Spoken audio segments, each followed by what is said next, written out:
Without a doubt, 2018 was one of the greatest years in gaming history, with major releases coming out every few weeks and dozens of smaller but equally as entertaining games coming out alongside them. We had some amazing new original IPs, stellar sequels, killer remakes, and outstanding reboots. 2018 had them all. Now, this year, I'm not gonna lie, I don't think you're going to learn about a new game from my list this year. They're all pretty well known this time around. However, keep in mind that no matter where a game places on my list, I would recommend every game that I'm going to be talking about. So if you're on the fence about anything I mention, take my word and give them a try. Number 8. Detroit Become Human by Quantic Dream. I've been a fan of developer Quantic Dream for almost a decade now, and with their latest release of Detroit Become Human, that fan status hasn't changed a bit. If you break down the core components of Detroit Become Human, you have yourself a thinly veiled metaphor of a drama featuring 3 playable characters, each with their own unique stories, problems, and questions to pose the player. While there are a handful of praises I could give this game, the area it's most impressive in is its branching narrative and flowchart. While the choose-your-own-adventure style storytelling is by no means anything new at this point, usually the choices are often mostly meaningless or amount to nothing more than a texture swap. With Detroit, almost every choice is substantial, even if you don't realize it at the time. It may come back to you later, which is something the game will point out to you using its flowchart. It keeps track of your choices and show you what choices led to what outcome, while blocking out any choices that you have yet to make, or may have missed to promote replaying the game. It is truly a great feature, especially for such a story-driven game. Number 7. Eternal Darkness by Silicon Knights. Well, I didn't start 2018 thinking I'd be playing this, and I certainly didn't think I'd enjoy it nearly as much as I did. But sometimes you just have to spend a few minutes and gush about a GameCube game, and that game is Eternal Darkness. It's pretty obvious that visually speaking, Eternal Darkness, a game released in 2002, doesn't look nearly as pretty as games do today, but that doesn't mean this GameCube darling can't hang with the big dogs. What it today might lack in graphics, it more than makes up for that with interesting storytelling, a handful of unique playable characters, a way ahead of its time magic system, and sanity effects that are just as effective today as they were nearly 17 years ago. I know getting your hands on a GameCube game these days isn't the easiest thing to do, but Eternal Darkness, without a doubt, stands among your Mario Sunshines and your Wind Wakers as must-play games from that console. Number 6. Spyro 2 Ripto's Rage. Toys for Bob, by way of Insomniac Games. Now this is what a remaster should be. From the ground up, everything is new, not just a coat of paint. The Spyro Reignited trilogy, and more specifically Spyro 2 Ripto's Rage, is everything a sequel should be, and then some. Using the first Spyro as a base, something that's already a really solid game in its own right, and then adding to it and expanding upon its already proven formula, adding new minigame-like challenges and even new powers and abilities, making this a far superior product. This game is gorgeous to look at, fun to play, and even has a real nice remaster of the soundtrack to boot. And for those who want to feel particularly nostalgic, the game also comes with the original soundtrack.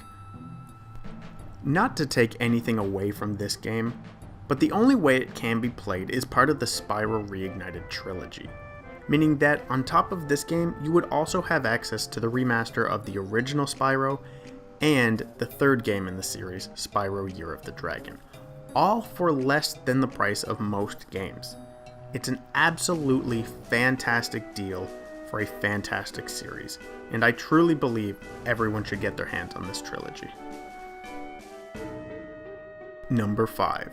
Monster Hunter World by Capcom. Monster Hunter World is a game about, well, just that, hunting monsters in a world. And as the 5th game in the mainline series, there was a lot that fans were expecting out of this new Monster Hunter title, especially where the 4th game was on the 3DS. So this was expected to be a massive increase in both visuals and content. And I think it's fair to say that this game delivered just that. A new world for players to explore with tons of returning monsters. The game even adds some really great new monsters to the series, like Kolv Taroth, which was added to the game via free DLC, or even one of my favorites, Tobi Kadashi. Because who knew you could make a flying squirrel seem so threatening? Now, prior to Monster Hunter World, I had zero experience with this franchise, so I was going in almost as blind as possible. And honestly, I was a little intimidated based on what I had heard about the previous games. The learning curve sounded more like a learning wall, and I wasn't going to be getting past it. I'm happy to report that that wasn't the case at all. I personally found this game was very inviting and incredibly forgiving to newcomers to the series.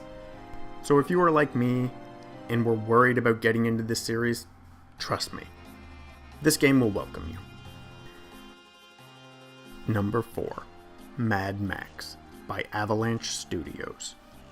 Did you know there was a Mad Max game that came from the team that made the Just Cause games that came out in 2015? I bet most of you didn't, because counting myself, I only know 3 people who have ever even mentioned the game. The first thing you need to know about this game is that it has absolutely nothing to do with Fury Road, or any of the other Mad Max movies for that matter. It was simply a game set in a world similar to what we would see in those movies. At the core of Mad Max, we have an open-world action-adventure game set in a real bleak post-apocalyptic Australia. Oh, and cars. Lots and lots of murder cars. You know, like Fury Road. While the story in this game isn't exactly the most thrilling, its tight Batman Arkham-style melee combat and its impressive vehicle combat was more than enough to keep me strapped in for the long haul.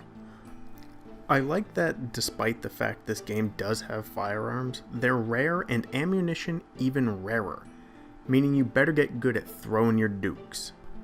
The vehicle combat in this game is a whole different beast, allowing everything from simple maneuvers like ramming your car into the side of your enemies, or you can do something a little more complicated like tear off the driver's door and then shoot him with a harpoon and drag him along for a real sandy ride, and everything in between. This is the type of game that the gaming industry desperately needs more of. Solid B-tier games. Not everything has to be this massive AAA experience that costs $1 trillion to make, nor do the rest have to be 8-bit indie darlings. I think if studios were to make more budget titles like this, we might see more people taking risks and try to make something really unique. It's games like this is why the PS2's library was so expansive. Number 3. A Way Out by Hazelight Studios. Simply put, this is possibly the best co-op video game experience out there. Right away, A Way Out does something I'm not sure any game has done before, in which there is no single-player option for the story mode. It is mandatory to play it in co-op. Whether it be online or local, that part is up to you. While this might sound bizarre, once you start to see how this game is put together, it both makes complete sense and is really clever for their reasoning behind that decision. You take control of either Leo or Vincent as the events for each character play out simultaneously, and only rarely switching to one or the other depending on the situation. A Way Out has you and a friend controlling the 2 protagonists and working together as you try and escape prison. And something that's great about the co-op nature of this game is that if one player is having a hard time with a certain action, the 2 players can easily just switch roles and switch the task at hand. It's an option most games don't give you. typically things have to be done one way and only one way. This one, there's options. Everyone knows games are more fun when playing with friends. So when my girlfriend and I played through this together, we both had a blast. Thrilled to even just have a new game with couch co-op, something that's growing increasingly rare these days. I don't know if I'd recommend this game if you were to play with a stranger, but with someone you know, this game is a ton of fun. A thing of note that I was actually unaware of until starting to work on this video is that if you wish to play online with a friend, only the host actually requires a copy of the game. The other player can join and play with you free of charge, and that's pretty cool. The only critique I can give of this game is that there really needs to be a dedicated high five button, because this is the type of game that really needs it. Number 2, God of War by Sony Santa Monica. The legendary Kratos is back for a brand new adventure, and this time he comes packing with some of the most dangerous weapons known to gaming. An epic beard and a game-long escort mission. As a longtime fan of the God of War franchise, and someone who's played all of the games, yes, even Ascension, the one that all y'all forgot about, I can easily say, without a doubt, this is the best game in that franchise. But I don't know if I can say it's the best God of War game. And I know that might not make sense, so allow me to explain.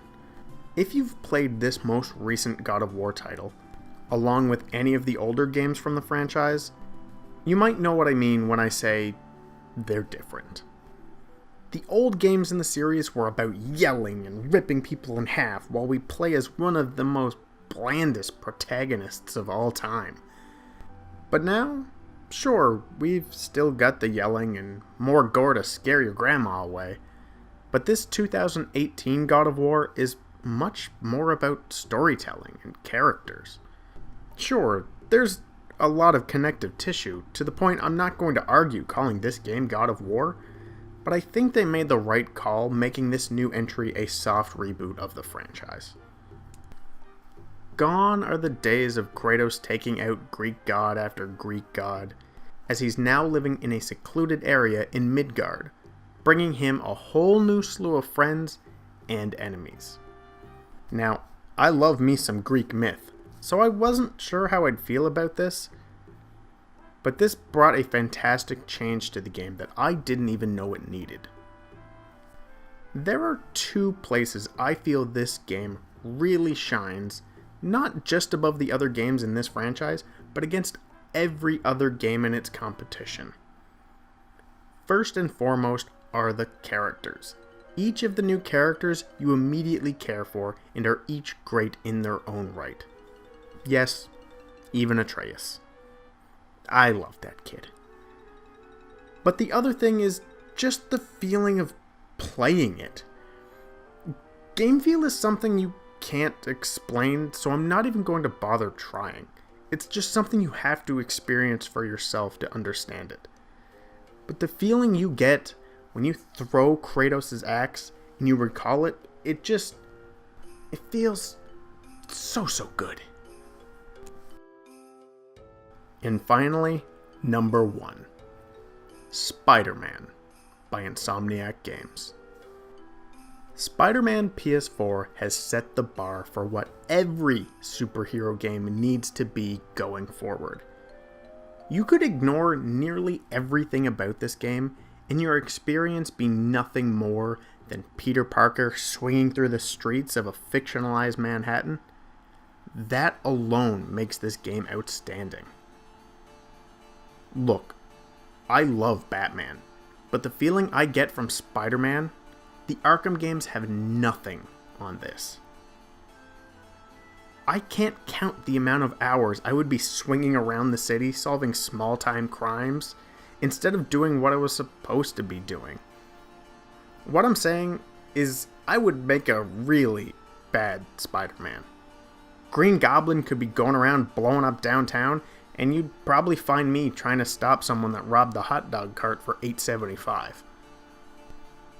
Top to bottom, this game is, no pun intended, a technical marvel. The web swinging and amount of interactable objects in the game is something totally unprecedented. And what they do with the audio mixing is something I've never heard of a studio even trying to attempt. They had Peter Parker's voice actor Yuri Lowenthal record multiple takes on nearly every line of dialogue, so the line read changes based on if you're standing still, running around, or if you're in the middle of a fight. It's things like that that most people, and I include myself in that, don't ever think of putting in a game, and it adds so much to the product. I feel I should let people know that despite the time that this game was released, it has absolutely nothing to do with the MCU Spider-Man, or the Into the Spider-Verse movie. Though the suit from the game does make a brief cameo in that movie, if you're quick enough to catch it. This Spider-Man is entirely its own thing, making it an excellent place to start with the character. That being said, there is a newly released comic run of Spider-Man called City at War, which is canon with this game, so if you're a fan of the universe, be sure to check that out too, because I know I will. Without giving any spoilers, Spider-Man PS4 has one of the most thrilling and engaging climaxes I've seen in any comic property, be it movies, games, or comics. I won't say what happens, but you will 100% know when you're about to reach it. And when you do, make sure you set aside some time, because it's a handful of missions back to back that, trust me on this, you really want to experience all in one sitting, and you will not be disappointed. Well, another year, another top 8 in the bag. You know, this year and last year I actually intended to make a top 10, but they both ended up working out to a top 8. I found that kind of funny. If you had played any of these games already, I hope you enjoyed them as much as I have. And if you haven't, I hope you set aside some time and check them out. They're all worth your time. What were the best games that you played in 2018? Let me know if there's anything you'd recommend, and maybe you'll see me talk about them, or maybe even stream it sometime in the future. I hope you enjoyed listening to me go on and on about my favorite games of 2018, because I had fun making the video.